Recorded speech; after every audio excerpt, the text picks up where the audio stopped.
The discovery. The senior xenobiologist's appendages trembled as she studied the data streams flowing across her screens. After 3 centuries of service to the Galactic Scientific Council, Dr. Cthera prided herself on maintaining professional composure, but this discovery defied everything she thought she knew about sapient life. "Run the analysis again," she commanded her AI assistant, her voice wavering despite her best efforts. The holographic displays flickered and reorganized, but the results remained unchanged. The primitive spacecraft they detected leaving the third planet of this unremarkable yellow star belonged to a species that by all known laws of evolution shouldn't exist. Predators. Not just omnivores who occasionally scavenged meat, but true predators who had evolved as pursuit hunters. The biological readings were unmistakable. Forward-facing eyes, binocular vision, endurance-optimized bodies, and most tellingly, the dental structure of pack hunters. Cthera's research pod, normally a place of quiet contemplation, now felt suffocating. She activated the emergency conference protocol, broadcasting to the Council's highest chambers.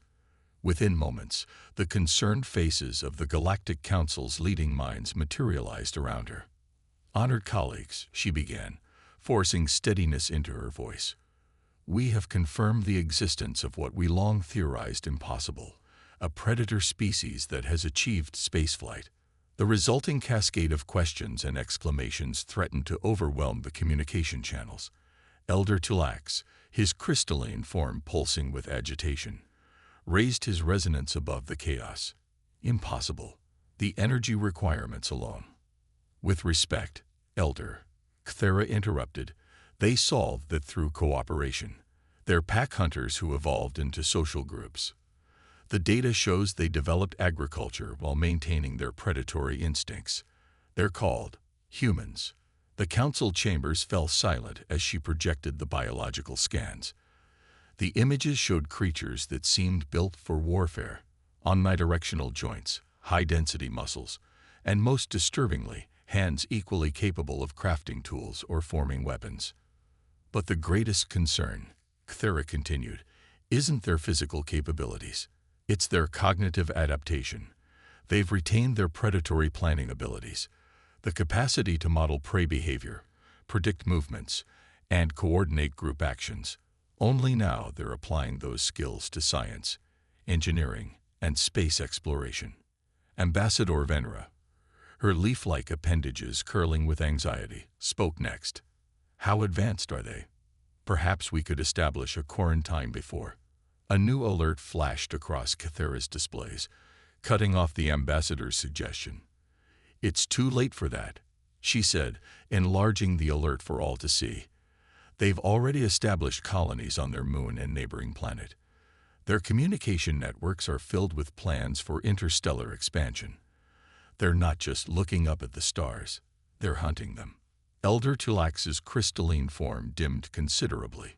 "We've always assumed that predator species would destroy themselves before achieving spaceflight. Their aggressive instincts should have led to self-annihilation. That's what makes them even more remarkable," Cthera replied, bringing up historical data from Earth. "They did nearly destroy themselves, multiple times. But each time, they pulled back from the brink. They've learned to channel their predatory nature into exploration and discovery instead." The council members watched in stunned silence as Cthera displayed more images. Humans caring for their young, building vast cities, creating art, and now reaching for the stars. They were predators, yes, but predators who had somehow learned to dream. "We face an unprecedented situation," Cthera concluded. "Humanity will make contact with the galactic community within decades, perhaps sooner. They're advancing at an extraordinary rate, driven by the same instincts that once helped them hunt prey across vast savannas. We must decide quickly. Do we attempt to contain them, or do we prepare to welcome the galaxy's first spacefaring predators?" As the council erupted into heated debate, Cthera turned back to her screens, studying the strange creatures who had achieved what generations of xenobiologists had deemed impossible. In their forward-facing eyes, she saw not just the gaze of a predator, but the light of intelligence and curiosity. The galaxy was about to change forever, and she couldn't help but wonder if perhaps that wasn't such a terrible thing after all. Would you like me to continue with the next part of the story? First Contact Fears. Captain Sarah Chen stood at the viewport of the ESS Pathfinder, watching the strange geometric patterns of hyperspace collapse back into normal space. They were making their third push beyond the Oort cloud, each journey taking them further into the unknown. The bridge crew worked with practiced efficiency around her, but she noticed their subtle signs of fatigue. This deep space exploration was pushing human endurance to its limits. Contact. Lieutenant Rodriguez's voice cut through the quiet hum of bridge operations. Multiple artificial signatures at bearing 047. They're huge, Captain. Sarah's pulse quickened, but years of training kept her voice steady. Classification. Nothing matching our databases. Sir, I think we just found what we've been looking for. The main display lit up with sensor data, revealing 3 vessels that dwarf the Pathfinder. Their organic-looking design suggested technology far beyond humanity's current capabilities. First Contact. After all humanity's speculation and preparation, it was actually happening. Across the galaxy, aboard the Galactic Council's observation vessel, Eternal Wisdom, Administrator Zelen watched in horror as the human ship appeared far closer to their position than any of their projections had anticipated. The Council's careful plans for a controlled first contact were unraveling before his eyes. How did they advance so quickly? He demanded, his typically iridescent scales dulling with stress. The calculations suggested we had at least another decade. His senior advisor, Yithel, nervously adjusted her gravity stabilizers. They're hunters, Administrator. Their entire history is built on pursuing what lies just beyond their reach. We should have anticipated they'd exceed our expectations. The human vessel hung in space before them, its design unlike anything in the Council's archives. Where Council ships favored organic curves and natural symmetry, this craft bristled with angular protrusions, sensor arrays, and what their scans suggested were weapon hardpoints. It was a predator's ship, built to survive and fight if necessary. They're broadcasting, the communication officer announced, their tendrils writhing with anxiety. Administrator Zelen took a moment to compose himself. The Council had prepared protocols for this moment, even if it came sooner than expected. Open a channel. Let's hope our xenolinguist's work pays off. Back on the Pathfinder, Sarah received the incoming transmission with a mixture of excitement and apprehension. The universal translator worked through the alien language, finally producing something comprehensible. Greetings, humans of Earth. We are representatives of the Galactic Council. We come in peace. Sarah couldn't help but smile at the classic phrase. Perhaps some concepts truly were universal. She began the carefully prepared first contact response, but something in the alien transmission caught her attention, a subtle tremor in their voice patterns that the translator hadn't quite filtered out. Were they afraid? The next hours were a dance of careful diplomacy. The aliens, calling themselves the Council Expedition Team, seemed simultaneously fascinated and terrified by the humans. They flinched at sudden movements in the video feed, their biological readings spiking whenever a human smiled broadly enough to show teeth. Captain, her xenobiologist whispered during a brief break in communications, I don't think they're used to predator species. Look at their ship design. No obvious weapons, completely open sensor arrays. They've never had to defend against active threats. Sarah processed this information with growing concern. Humanity had always assumed they'd be the technological inferiors in first contact, but they'd never considered they might be seen as a threat simply because of their biology. The situation grew more complex when the Council representatives requested to delay any formal diplomatic exchanges until they could prepare their people. Their careful phrasing couldn't hide the underlying message. They needed time to figure out how to handle a species they'd evolved to fear. As the initial contact drew to a close, Sarah sent one final message. We understand your caution, but know that humanity comes seeking friendship, not conquest. We are more than our evolutionary heritage. Later, in her private quarters, Sarah recorded in her log, "First contact achieved, but not as we imagined. We'd spent centuries wondering if we were alone in the universe, only to discover that the universe has been wondering how long they could remain alone from us. The real challenge won't be overcoming technological gaps, but proving that humanity's predatory past doesn't define our future. Though perhaps our hunter's instincts are exactly what this galaxy needs. We've learned to channel our drive to hunt into a desire to explore, to understand, to protect. Now we just have to help them understand that." The Pathfinder maintained its position at the edge of Council space, a predator's ship choosing to wait patiently, proving through restraint what words alone couldn't convey. The galaxy was about to learn that humanity's greatest strength wasn't their ability to hunt, but their capacity to choose when not to. Would you like me to continue with Part 3? The adaptation. The Grand Assembly Hall of the Galactic Council had never been so crowded. Representatives from over 1,000 species packed the spiral tiers, their diverse forms creating a living tapestry of galactic life. At the center of it all stood Ambassador Michael Reyes, the first human representative to address the full council, acutely aware that every slight movement of his predatory form sent ripples of unease through the audience.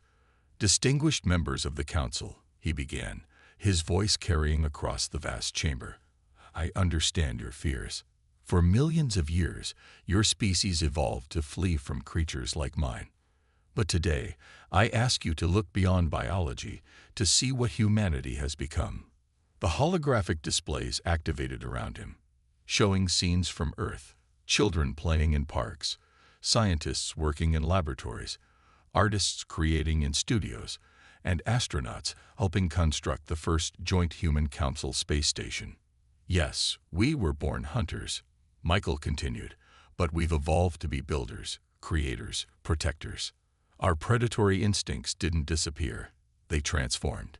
The same drive that once helped us track prey now fuels our scientific discoveries.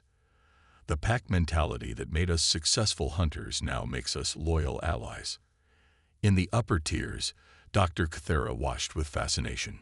6 months of studying humans up close had revolutionized her understanding of predator species. Her latest paper, "Predation as a Pathway to Sapience," had caused considerable controversy in xenobiological circles. The debate floor opened, and the questions began. A representative from the Photosynthetic Confederation spoke first, their light-based language translated into standard council speech. "How can we trust a species that still consumes other living beings?" Michael had expected this question. "We've developed technology to synthesize most of our nutritional needs, and many humans choose completely plant-based diets. But yes, some of us still eat meat. We don't hide this fact, because hiding who we are isn't the path to trust. Instead, we've developed strict ethical guidelines around food production, and we're eager to adopt any council recommendations for further improvement." The questions continued for hours, ranging from human military capabilities to cultural practices. Michael answered each with patience and honesty, even as the council members struggled to reconcile their instinctive fears with the evidence of human civilization before them. Meanwhile, in the station orbiting Earth, Dr. Vaxlith, the young council scientist, was making her own discoveries about humans. She had volunteered for the cultural exchange program despite her family's protests, driven by scientific curiosity stronger than ancestral fear. "Fascinating," she muttered, recording observations as she watched her human colleagues. They channel their predatory focus into everything they do, but it manifests as determination rather than aggression. They're capable of switching it off completely during social interactions, something our theoretical models never predicted. Her research was interrupted by an alert from the station's security system. A micrometeoroid breach had compromised one of the agricultural sections. Before she could process the danger, her human lab partner, Dr. Sarah Wong, was already moving. "Everyone out," Sarah commanded, her voice carrying that peculiar tone humans used in emergencies, sharp enough to demand immediate action but controlled enough to prevent panic. She helped guide the Council scientists to safety, her movements quick but carefully measured to avoid triggering their flight responses. Hours later, after the breach was sealed and the danger passed, Vaxilith added a new entry to her research logs. Humans don't just suppress their predatory nature, they've adapted it into something new. Their threat assessment abilities, quick decision-making, and pack coordination skills make them exceptional in crisis situations. Yet they maintain enough awareness to modify their behaviors around species that might fear them. They are, in essence, predators who have chosen to become protectors.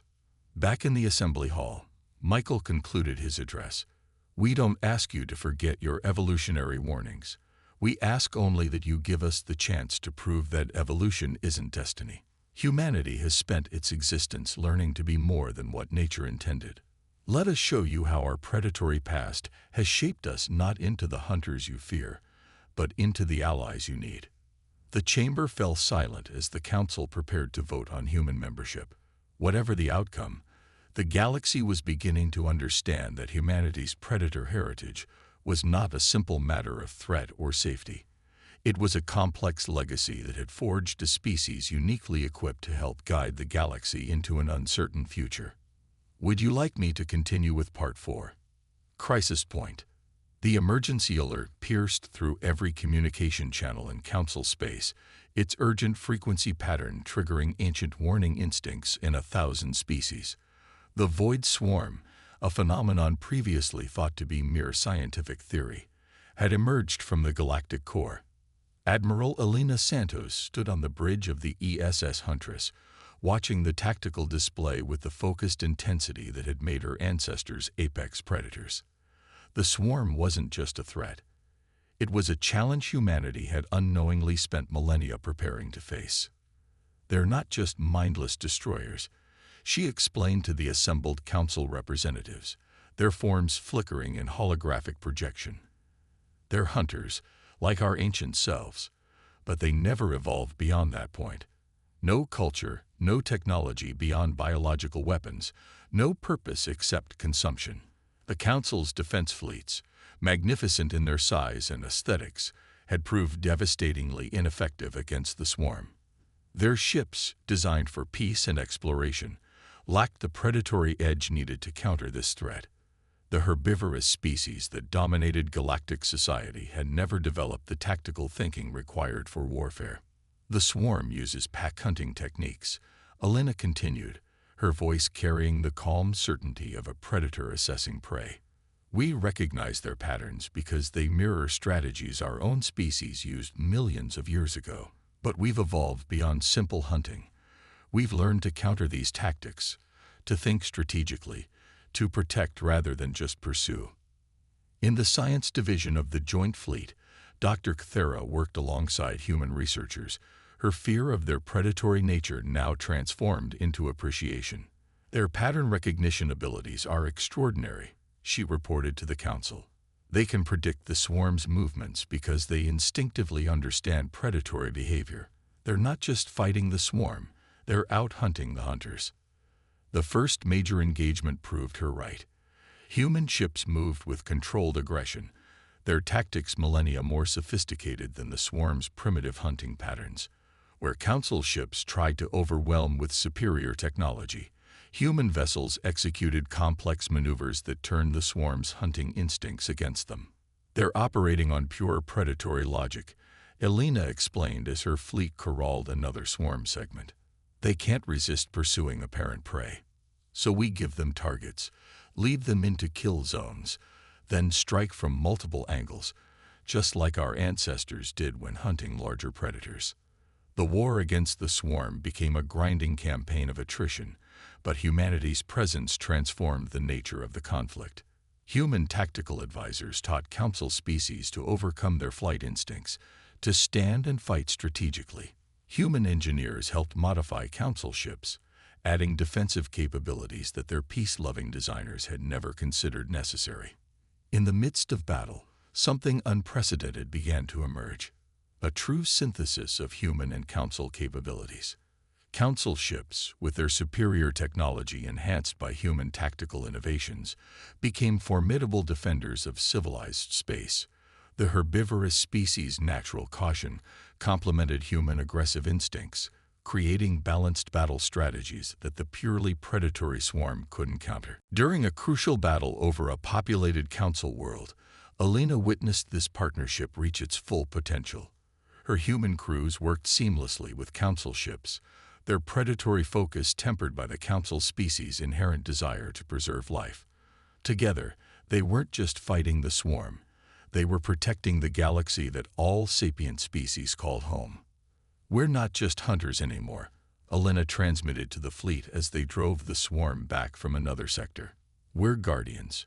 Every predatory instinct that helped us survive on Earth now serves a greater purpose. We hunt not for ourselves, but for the safety of all."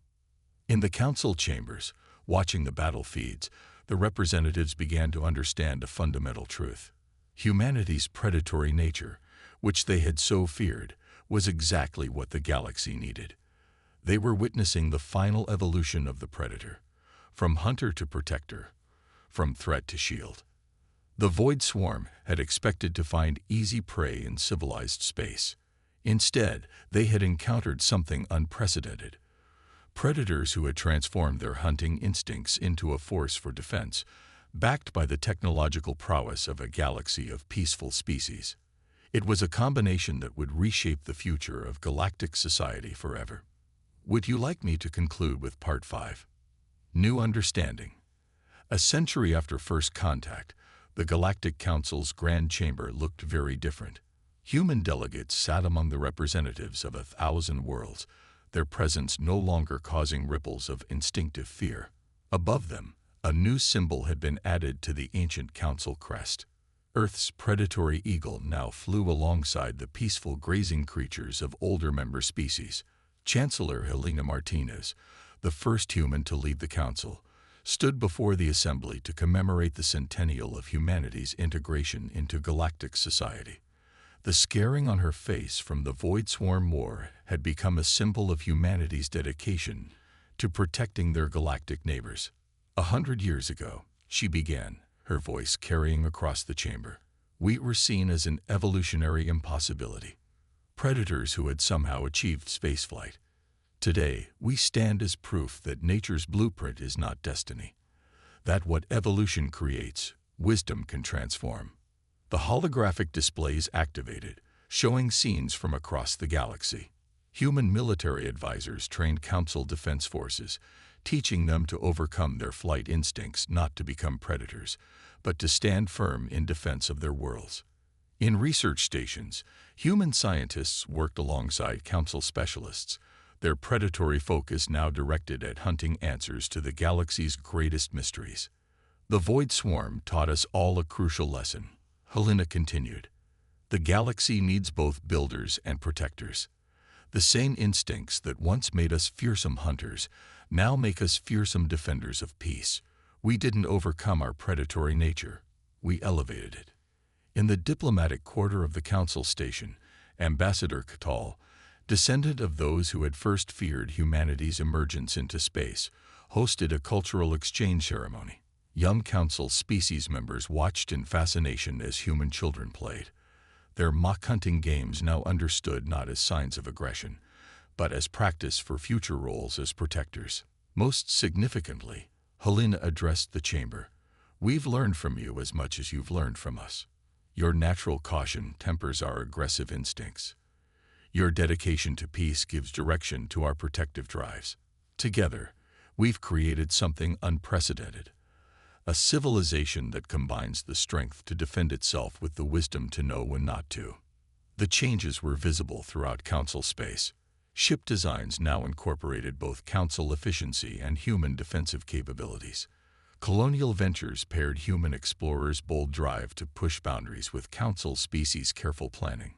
Even Earth itself had been transformed, its cities now blending human architecture with the organic flowing designs favored by council races. But our greatest achievement, Helena said, gesturing to the chamber's newest addition, is this. The holographic displays showed the Galactic Defense Academy, where young beings from all species train together. We've created a place where predator and prey instincts don't divide us, but unite us in common cause, where humanity's hunting heritage serves not to threaten, but to teach, where we learn not just to coexist, but to thrive together. In the Academy's halls, human instructors taught strategic thinking, while council mentors shared their species' deep understanding of preservation and harmony. The result was a new generation of defenders who combined the best of both evolutionary paths, the strength to fight when necessary, and the wisdom to seek peace whenever possible. As Helena concluded her address, she raised a point that would have been unthinkable a century ago. Perhaps this is why predator species like humanity are so rare in the galaxy. Not because we're evolutionary mistakes, but because we're meant to be few. The galaxy doesn't need many hunters. It needs just enough to stand watch over the peace that others build. The chamber erupted in approval, the various sounds of 1,000 species creating a harmony that would have seemed impossible when humanity first reached the stars. In that moment, the galaxy had truly transformed. The feared predators had become trusted guardians, and in doing so, had helped create something greater than either path alone could have achieved. We are no longer just humanity, Helena stated in closing, and you are no longer just the Council. Together, we are the guardians of a galaxy where both the hunters and the peaceful can find their place, where evolution's dividing line has become civilization's strongest bond. As the celebration continued across Council space, on distant Earth, a new generation looked up at the stars. They saw not hunting grounds, but a legacy to protect. The predator species had found its true prey at last. The chaos that threatened peace, the dangers that stalked civilization, and the darkness that lurked between the stars. Humanity had journeyed from hunters to explorers to defenders, and in doing so, had helped forge a galaxy where all paths of evolution led to a single destination: unity. End of story.